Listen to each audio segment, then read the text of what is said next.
राम के पास पहुंच गई, कहने लगी ये कर लो ना शादी, ऐसे ऊपर बार बार कहाँ आते हैं। राम ने कहा मैं एक बार में तुम्हें समझा चुके हैं, तुम्हारी समझ में नहीं आता है क्या? तुम्हें विश्वास नहीं होता तो हमारी अर्धांगिनी झोपड़ी में बैठी है कुटिया के अंदर, देख लो जाकर के। शूर्पणखा कहने लगी लाल जा बीमारी को पहले खत्म करूं, या बीमारी को पहले समेटूं, जाकी वजह से मेरी शादी नहीं हो पा रही है।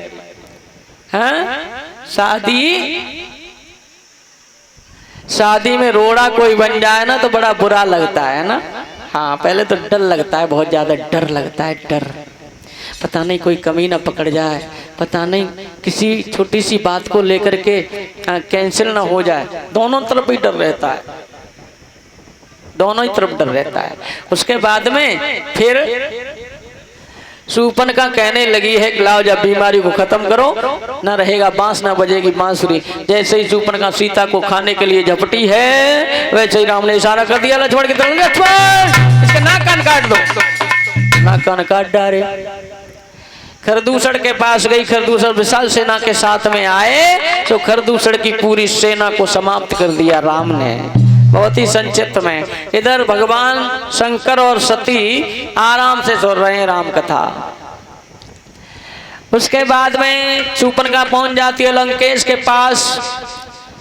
लंकेश मामा मारीच की सहायता से साधु का भेष बना करके सीता का हरण कर ले गया, और जब सीता का हरण कर ले गया, राम लौट करके आए, कुटिया को सोने देखा तो लक्ष्मण से पूछने लगे हैं, लक्ष्मण भैया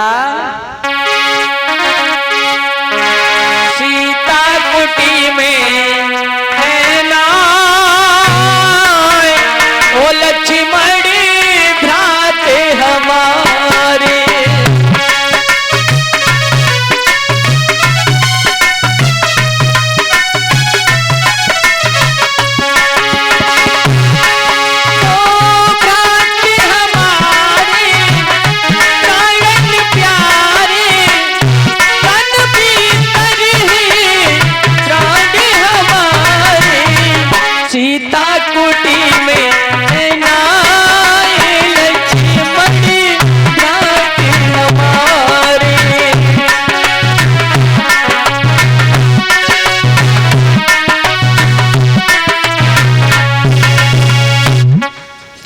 राम लक्ष्मण से पूछ रहे हैं, इतना ही नहीं चौपाई तो यहाँ तक कह रही है, हे खग मृग हे मधुकर श्रेणी, तुम देखी सीता मृग नैनी। खग माने पशु, मृग माने खग माने पक्षी, मृग माने पशु। हे पशु पक्षियों, तुमने मेरी सीता को देखा है तो बता दो।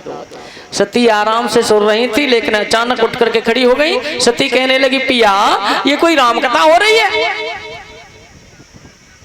शंकर भगवान कहने लगे क्यों, अच्छी नहीं लग रही क्या मेरे प्रभु की कथा? सती कहने लगी नहीं पिया, अभी तक तो सब कुछ ठीक था, लेकिन उनकी सीता को रावण ले गया तो उन्हें क्या नहीं पता था, सब कुछ जानबूझ कर भी वो पेड़ पौधों से पूछ रहे हैं, पशु पक्षियों से पूछ रहे हैं, तो मुझे शक हो रहा है। मुझे नहीं लगता कि भगवान का अवतार हो चुका है, मुझे तो लगता है कोई बेरुपिया है, उसकी कथा आप सुन रहे हैं ध्यान से। कथा तुम्हारी तुम्हें मुबारक हो पिया, मुझे अच्छी नहीं लग रही है। शंकर भगवान कहने लगे सती मान जाओ, शक मत करो, कथा में कभी शंका नहीं करनी चाहिए, तुम्हें बहुत पछताना पड़ेगा। सती कहने लगी पिया तुम सुनो, मैं नहीं सुन रही। तब भोले बाबा ने एक बात कही थी, जो तुम्हारे मनात संदेह तो कि न जाए परीक्षा, ले जा करके परीक्षा ले लो। तो सती सीता का रूप बना करके गई हैं राम के सामने। राम ने हाथ जोड़ करके माता जी प्रणाम कहा। लक्ष्मण जी चक्कर में पड़ गए। लक्ष्मण कहने लगे अभी तो भैया कह रहे थे हे सीता हे सीता, और भाभी आ गई तो कह रहे हैं माता जी प्रणाम। लक्ष्मण ने इस मर्म को जान नहीं पाया। अब सती ने आंखें बंद करके इधर उधर देखती है, राम लक्ष्मण सीता ही दिखाई देते हैं। चारों तरफ राम लक्ष्मण सीता दिखाई दे रहे हो। 33 कोटि देवता राम लक्ष्मण की सेवा में लगे हुए हैं, यहाँ तक के भगवान विष्णु भी राम की सेवा में लगे हुए हैं। तीनों देवता ब्रह्मा विष्णु महेश तीनों देवता राम की सेवा कर रहे हैं। इसका मतलब ये है कि राम विष्णु के अवतारी नहीं है, राम नारायण के अवतार हैं। तो भैया सती को ज्ञान हो गया, वहां से चुपचाप आई है, भोले बाबा के पास खड़ी हो गई। शंकर भगवान पूछने लगे परीक्षा ले आए? तो सती ने यहां पे झूठ बोला। क्या कहा?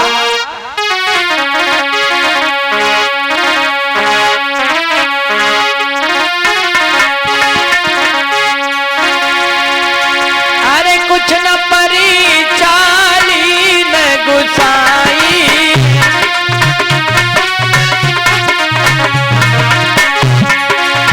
कुछ न परीक्षा ली न गुसाई,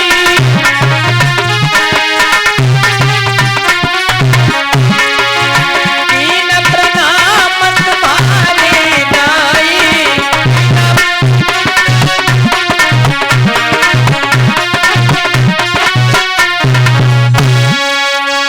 झूठ बोला सती ने, कहा कि कुछ न परीक्षा ली न गुसाएं, कीन प्रणाम आपके नाई। मैं तो प्रणाम करके चली आ रही हूँ, मैंने कोई परीक्षा नहीं ली। भोले बाबा कहने लगे सती तुमने मेरी माँ का रूप बनाया है, माँ का स्वरूप धारण किया, इसलिए आज के बाद मैं तुम्हें पत्नी के रूप में नहीं देख पाऊंगा।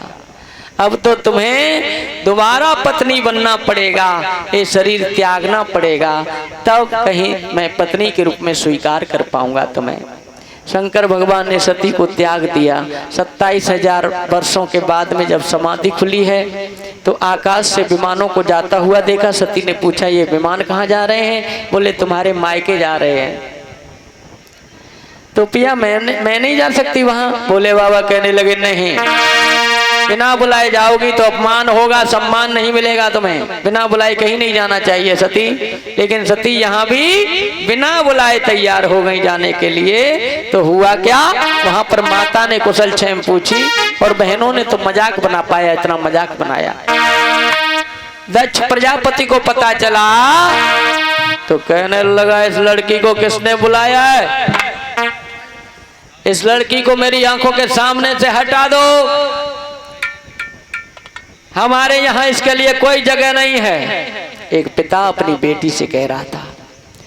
सती ने भी खड़े होकर के कह दिया पिताजी तुमने क्या सोच रखा था?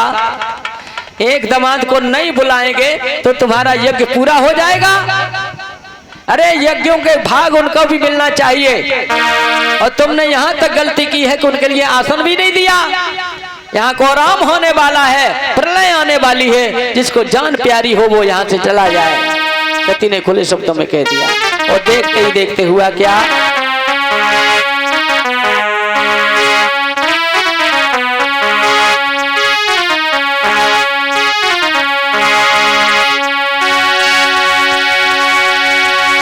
अरे गयो क्रोध सती को आए और भागत डोले मुनिवर ज्ञानी।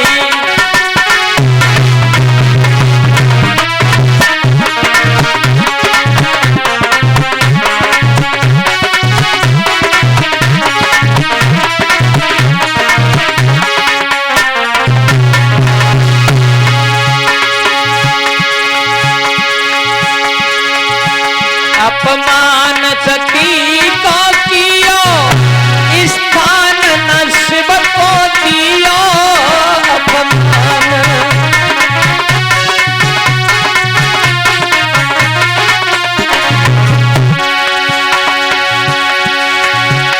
अरे ऐसे कहने लगी समझाए, भागत डोले मुनिवर ज्ञानी।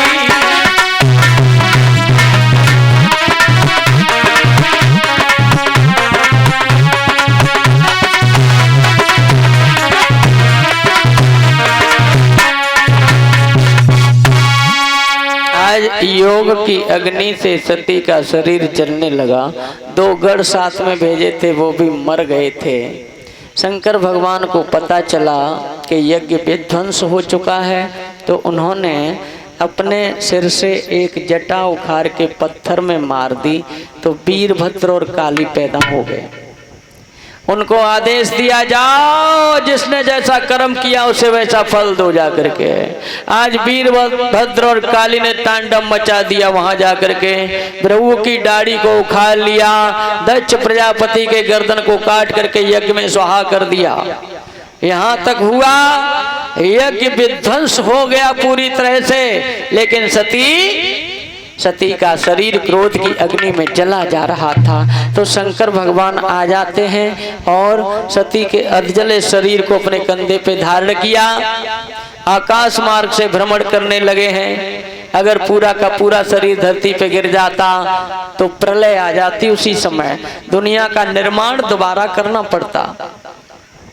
इस दुनिया को बचाने के लिए भगवान शंकर ने और भगवान विष्णु ने एक काम किया था, सुदर्शन चक्र से सती के अंग भंग करना प्रारंभ कर दिया, इकट्ठी न गिर पाए एक जगह।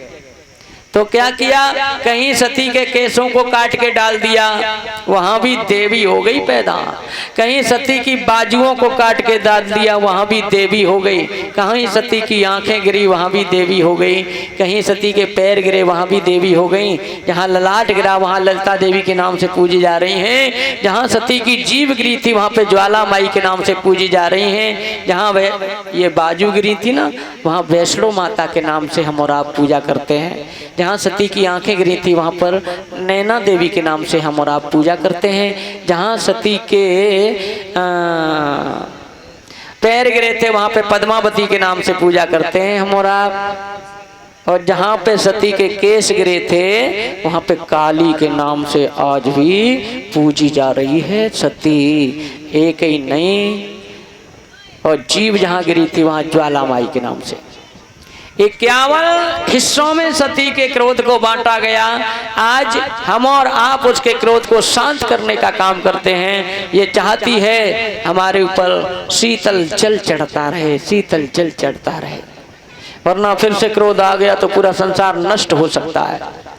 तो साल में 2 बार माताएं बहनें क्या करती हैं, इन्हीं की पूजा करती हैं, जल चढ़ा करके इनको शांत करती हैं। क्रोध को शांत करने के लिए जल चढ़ाया जाता है माताओं के ऊपर। हाँ, इस तरह से सती के शरीर का अंत हुआ। मरने से पहले भगवान श्री राम से सती ने कहा था कि तुम्हारे पीछे अपने प्राणों को त्याग रही हूँ, हे प्रभु इतना वरदान जरूर दे देना कि जब जब दुनिया में आओ शंकर भगवान को ही पति बनाओ। ओए शंकर भगवान की जय। अब कुछ समय बाद देवताओं में खलबली मच गई, क्योंकि वृत्रासुर नाम का राक्षस परेशान करने लगा। सब देवता भगवान विष्णु के पास पहुंच जाते हैं। विष्णु भगवान ने उपाय बताया कि इसे मारने वाला भोले बाबा का पुत्र ही होगा। अब पुत्र तो आसपास सुनो, सपने में ना, शादी वही ना, पुत्र कहाँ से हो गया। तब देवता चक्र में पड़ गए, पूछने लगे क्या करें। भगवान ने कहा उनकी समाधि खुलवाओ, शादी करवाओ। हेमंचल नगरिया में कन्या के रूप में पल रही है, उसके साथ शादी करवाओ। तो दूसरा जन्म सती का हुआ हेमंचल के यहाँ, नामकरण संस्कार हुआ। इसी का नाम पड़ा था गिरिजा, पार्वती, शैलजा, हेमसुता। नारद जी को बुला करके हस्तरेखाएं दिखवाई थी सती। गिरिजा के हाथों की रेखाओं को देख करके नारद जी कहने लगे, मैया मैं ना आपके घर में जो बिटिया आई है वो साक्षात भवानी है। नारायण नारायण। मैं ना पूछने लगी भवानी अवानी से मुझे कोई लेनो देनो ना, तो मुझे बताओ मेरी लड़कनी को जब ब्याह हुए वो तो कैसे घर में जाई। नारद कहने लगे नारायण नारायण, होने वाले वर का मकान नहीं होगा मैया। अच्छा मकान नहीं होगा तो क्या गरीब होगा? नहीं, पर्वत पर रहने वाला होगा और मरघट में रहने वाला होगा। मैना कहने लगी मजाक करने का समय नहीं है नारद जी, सही सही बताओ। और पार्वती सुन रही थी सब कुछ, सोच रही थी ये तो मेरे भोले बाबा के ही लक्षण बताए जा रहे हैं। और सुनो मैया शरीर पे कपड़ा नहीं पहनेगा। मैना कहने लगी नंगा होगा, इतना भी नहीं कमा पाएगा। नारद कहने लगे नहीं, बागंबर वाला होगा। अब तो पार्वती को भी पूरा यकीन हो गया, फिर भी तपस्या करने के लिए पर्वत की कंदराओं में बैठ जाती है। इधर भोले बाबा की समाधि को खुलवाने